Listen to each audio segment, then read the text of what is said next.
Hi-ho, Silver! This is the Lone Ranger of the Thrift Store Rundown, where we bring Hollywood home on a budget. Every first Saturday in May, America giddies up for the Kentucky Derby. Although not quite this month, this year, the event itself has been postponed to September 5th. Thanks a lot, coronavirus. So, what are Churchill Downs and NBC to do? Host a virtual celebration and showdown. A CGI-generated Triple Crown showdown featuring the past 13 Triple Crown winners will be broadcast on NBC immediately following the rebroadcast of the 2015 Derby, marking the start of American Pharoah's Triple Crown win at 3 p.m. Eastern. The race itself, according to CNN, will utilize data algorithms and historical handicapping information about each horse to determine the probability of each of their potential finishing positions, kind of like how the NFL uses computers to predict who will win the Super Bowl.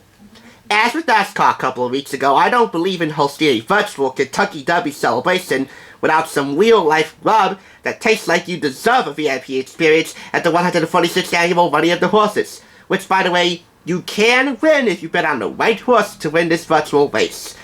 I'll link the article below, but by the time you watch this, it won't make that much of a difference anyway. For this cause, we turn to a duo I haven't featured in, well, ever. Regis and Kathie Lee. Regis Philbin and Kathie Lee Gifford, co-hosts of the first incarnation of Live on ABC, and their two cookbooks, Cooking, published in 1993 by Hype One New York, and Entertaining, published 1 year after, 1994, also from Hype One New York. The prices are pretty different and somewhat steep in terms of comparison. $5.99 for Cooking with Regis and Kathie Lee, and $2.99 for Entertaining with Regis and Kathie Lee. However, one of these books was purchased for a discount. The other was not. This, 50% off. This, no discount whatsoever. However, if you really break it down and add taxes, they're both still under $5, and that's all I need to know. Both of these books feature contributions from many a chef, from some of the executive chefs of some of the world's finest restaurants, mainly in New York, because, well, that is Live's home turf, to many a celeb who just cooks as a hobby and was featured on Regis and Kathie Lee's cooking segment, which was and remains a staple of Live across many hosts and many decades.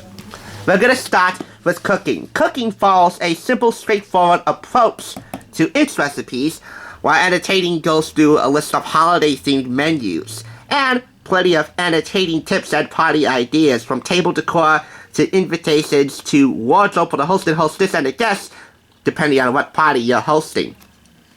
We're gonna start with Cooking, because which came first? This came first. So let's kick it off with Robin Leach's Mediterranean Eggplant Pie. During Bachelor Cooking Week on Live, Bachelor Cooking Week, it'll make sense in a moment, Robin Leach created this delectable recipe packed with vegetables and topped with as much caviar as you can afford. Of course, he recommends accompanying it with champagne, both while you are making it and when you serve it. And both he and Regis were sipping from flutes of champagne as they put this layered delight together. For almost 200 Robin Leach recommended recipes, don't miss his new The Lifestyles of the Rich and Famous cookbook, which I do own. Actually, the follow-up to the first one, the Healthy Lifestyles cookbook, and both of those books are in need of serious redos in terms of their reviews, and hopefully we'll do them in the future. And yes, if you've been a fan of my channel for a long time, you know, when I thought of Bachelor Cooking Week on Live, my mind immediately went to the gutter, aka the popular dating franchise on ABC hosted by Chris Harrison, and yes, you are absolutely right about that if you predicted that. There will be a special series coming June 8th determining what was the most dramatic season ever, until The Bachelorette can resume production, again suspended because of what else? The coronavirus. And now we move on to a photo inset. And besides this photo inset and the various behind-the-scenes photographs that are all in black and white and interspersed throughout this book, which is also a nice bonus, those are the only photos you're gonna see, because there are no recipe photographs in this or the follow-up book. And that is unacceptable for any cookbook. Here's a rule I follow at the Thrift Store Rundown. If a cookbook has no recipe photographs to speak of whatsoever, you better have clever recipes and awesome captions to compensate for that. Otherwise, you're not looking at a very good score. I also want to down my head to staffers at life, mainly the main staffer, the head, executive producer, Michael Gelman. And in honor of Mother's Day next week, his mom, Rhoda Gelman, with this jalapeno casserole. Here is Michael Gelman, or Gelman as Regis affectionately calls him, getting acquainted with the audience. With recipes like this jalapeno casserole from Gelman's mother, Rhoda, it's no wonder that Michael appreciates good cooking. Rhoda Gelman has taken many cooking classes and taught a class herself, gourmet cooking for kids.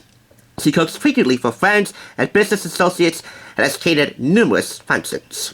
You can serve this casserole for brunch or as a simple homey supper dish. If you like, substitute cooked crumbled sausage for some or all of the cheese. A seasonal fresh fruit salad would be a nice accompaniment. And not only does Rhoda Gelman know how to cook, so does Michael Gelman himself, with this chicken amour. On the production sheet, this segment was called Gel Monster Gastronomics. Executive producer Gelman prepared this seductive recipe as the grand finale of a week of bachelor cooking. So I assume Michael Gelman was a bachelor at the time when this was published. In addition to decorating the kitchen, lowering the lights, and playing Ravel's Bolero, Michael and Regis sported satin smoking jackets. At the end of the segment, Gelman was surprised by 3 women in bikinis who covered him with kisses. That, as Jocelyn Davis, a popular YouTuber, would say, is a wet dream turning into a thing. Bravo, Gelman! And by the way, you'll also find plenty of anecdotes about cooking and sharing quality time with family and friends around the dinner table from Regis and Kathie Lee.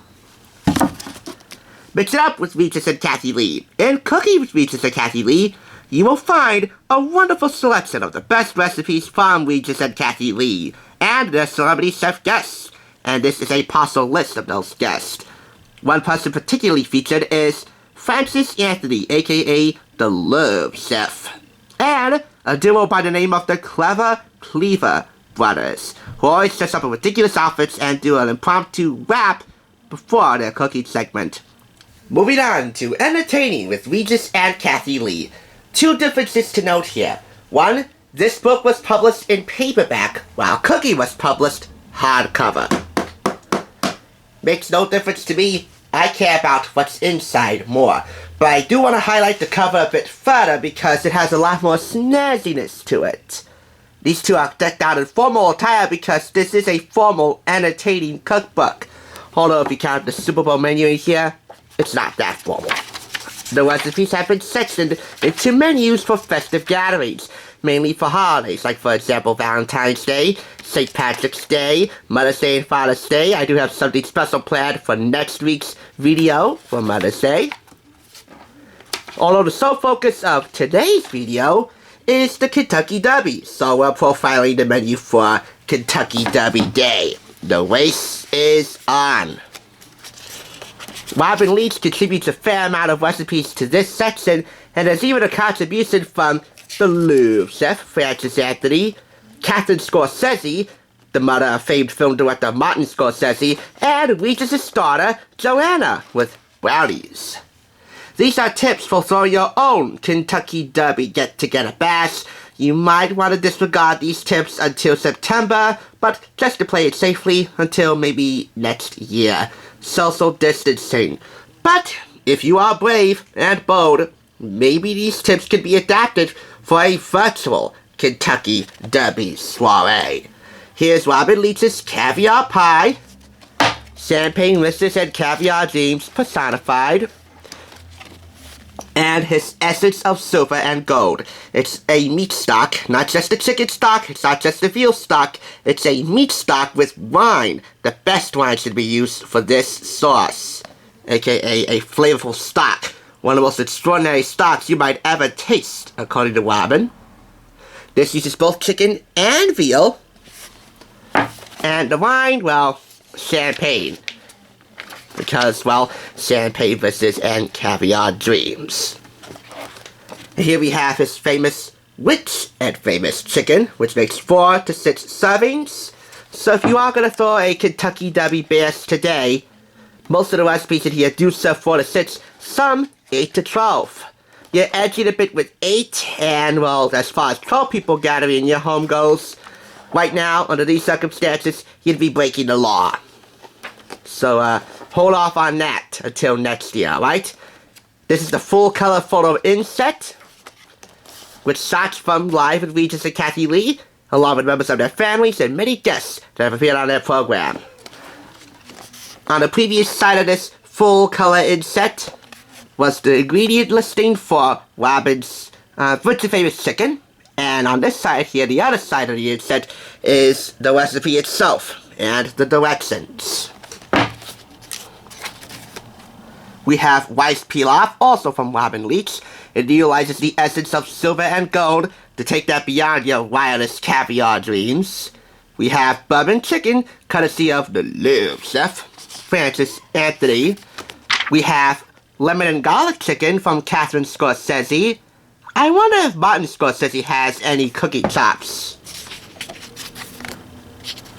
Here we have linguine with white clam sauce from seating chef Nicola Paone. Yeah, chefs do sing. And then we have Cynthia's Pasta Primavera Supreme, where one woman's fancy for springtime vegetables has turned into a full-fledged love affair. This is from Live's production secretary, Cynthia Lockhart. And you know Pasta Primavera, it's a bountiful and fanciful display of all those gorgeously colored and beautifully flavorful springtime veggies. Hopefully you made a trip to the farmer's market. It should be open so you can make this, because a farmer's market is an essential business. An indoor farmer's market, really. Outdoors too, but we must stay home. Here are some memories of the Kentucky Derby from Kathie Lee and Regis. It's meant many an anecdote from these two from many a family gathering. And here we have Joanna's exam cramming brownies. College kids, listen up. This is the first time I ever heard of the word exam cramming, or at least the phrase as Joanna described it. So that makes me think of nursing before or after a huge exam. Final exam, whatever. Take home or done in classroom. You want to keep that on hand. And here are some tips for packing cookies or bars for shipping so that they arrive intact and look delicious for the very lucky recipient. There's one notable omission from this menu. No mint julep. No mint julep? Well, it's not a proper Kentucky Derby celebration. I do forgive them for this nice familial touch, a Live with Regis and Kathie Lee production family photo. Front and center, there's Gilman. The boss in charge, Gilman. At the end of this, there are resources for if you want to get tickets to a taping, write a letter to Regis or Kathie Lee, to get that newsletter or to participate in a trivia contest, or if you want a videotape or cookbook from the clever Cleaver brothers. Rave reviews from Booklist and Mark Mobley of The Virginian Pilot. You can read this book summary on the back here on your own. I summarized it for you ahead of time. And this video, by the way, took 3 bloody hours to shoot. This was annoyingly difficult, but I had a guest in my home. My father was here. So yeah, I'm a little rip-roaring pissed, but no, I don't give up. Especially since you guys count on me to bring you this, and I know I cannot disappoint you. Retail price, $9.95 US, $13.95 in Canada. And hopefully, I didn't disappoint you here with this review. This dual review. Because these 2 cookbooks didn't disappoint me. And to paraphrase from Chef John, you never let the food win. Well, I don't let these 2 cookbooks win. But they certainly are winning cookbooks in their own right.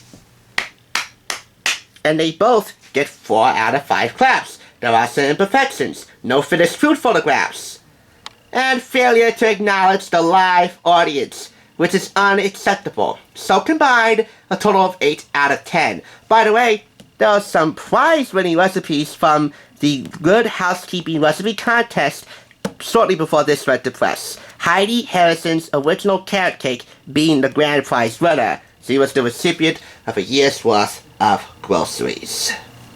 And you will be a winner in your own right, too, upon purchasing either or both of these cookbooks, as they are guaranteed, well, as far as I can guarantee them at least, to make you the Secretariat of Soirees for this Kentucky Derby Day or for any festive gathering. And as I told you before, I will remind you again that no matter what, once all this madness settles down, we can all go back to living our best champagne wishes and caviar dreams on a flat beer pocketbook budget. You have my word on that. Thank you for watching, and I'll catch you on the flip side. Giddy up!